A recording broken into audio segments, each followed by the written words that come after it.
sadly, we've all been indoctrinated into the school that says, I have 5 ways of knowing the universe. My sight, my smell, my touch, my taste, my hearing. Those are the 5 ways that I know the universe. That's what we've all been taught. So those are what makes the universe evident to me. How do you know it? Somebody says to you, prove it, whatever it may be. Well, you've got to prove it. It better either be visible or audible or smellable or tasteable or tangible. Science tells us the same thing. It better fit in my beaker, or be weighable on my scale, or be measured by my tape measure, or be seeable in my telescope or my microscope. Then it exists. But of course that isn't true. And we all know that. But because we've been so schooled to believe that, every other way of knowing has gotten lumped into what we call intuition. So intuition has become sort of the umbrella for the sixth sense. But there's not just one additional way of knowing. There's so many ways of knowing.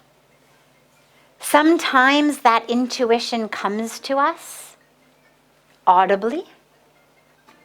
Sometimes it comes to us energetically. Sometimes we actually see something. There's so many ways that intuition comes to us. So we've got a lot of other ways of knowing the world, but because science isn't studying them, we haven't yet been given in our educational system names for them, ways of understanding them, ways of heightening them. It's a great tragedy. You get all kinds of testing for your eyes and your ears. You know, you're given all kinds of health tips. Keep your eyes healthy, keep your ears healthy. How many of us get tips on keeping our intuition healthy, keeping that intuition flowing? None of us in school or in regular science. You've got to come into a spiritual world, and even then, in most cases, it's very, very vague. This is what I hope the next wave of science will be. Because, of course, you take something, for example, like love. Now, love exists. We all know it exists. But it defies everything that science tells us. You cannot see it, hear it, taste it, touch it. You cannot prove to anyone that it exists. If you say to me, I love you, and I say, prove it, you can't. If I require you to use those 5 ways. Now, if I'm open to an umbrella 6th way, you could prove it to me just by looking in my eyes. And I would know, yeah, you love me. But if I'm shut to that way of knowing, and you are relegated to the tools of science to prove to me that you love me, you will fail. Or to even prove to me that love exists, that you love anyone, that you have ever felt love or known love. So tragically, the most beautiful and important aspects in our life are those that we spend our lives wondering, does this really exist? How do I know? So I really am hoping that a new wave of science will come in and teach us as children. How do we keep those channels open? But in the meantime, when you ask about intuition, of course it exists. It's energy. All of the senses are energy. We see because of light energy. We hear because of sound energy. It's all frequency. Light waves, sound waves. That's how it works. It's all energy. And so intuition is just another form of energy. It's a different way of knowing. But trust it.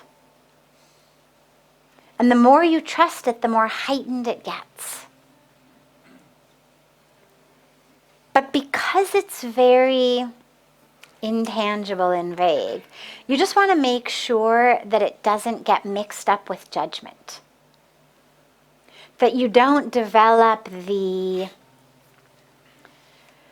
I crossed the street because the person on the other side was of a different color than me, and therefore my intuition said he was dangerous and I should cross.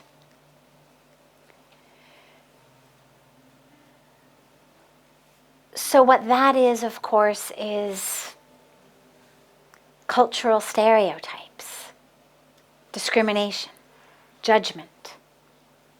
But we've all taken it in so deeply that you could feel it as intuition. You could be walking down a street and seeing people of a certain race or of a certain color. And because of what we've been indoctrinated to believe, you could feel something that you think is this beautiful intuition that says cross the street, when really all it is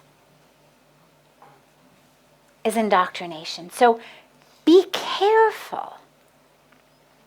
And I'm not saying don't cross the street, but don't convince yourself that that was because you had a very deep spiritual intuition that there was something wrong with these people.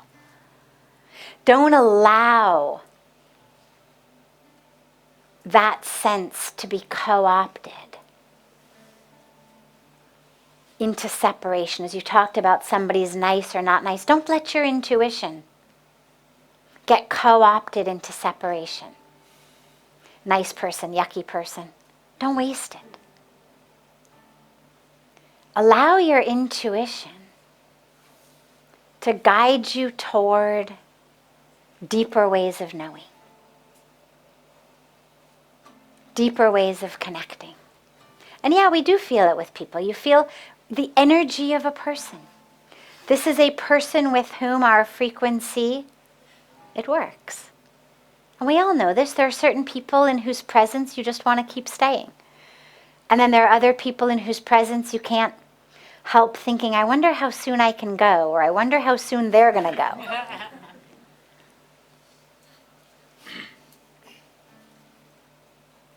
And that's okay. It's energetic intuition.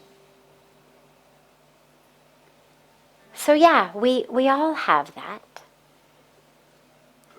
But the intuition is able to guide us much deeper than just, I like this person, I don't like this person. It's able to give us a completely different way of knowing. And so it's a sense, or rather senses, to be heightened. The spiritual senses. The real ways of knowing. Because all of that which is really valuable sadly doesn't fit in a beaker. Can't be seen in a microscope.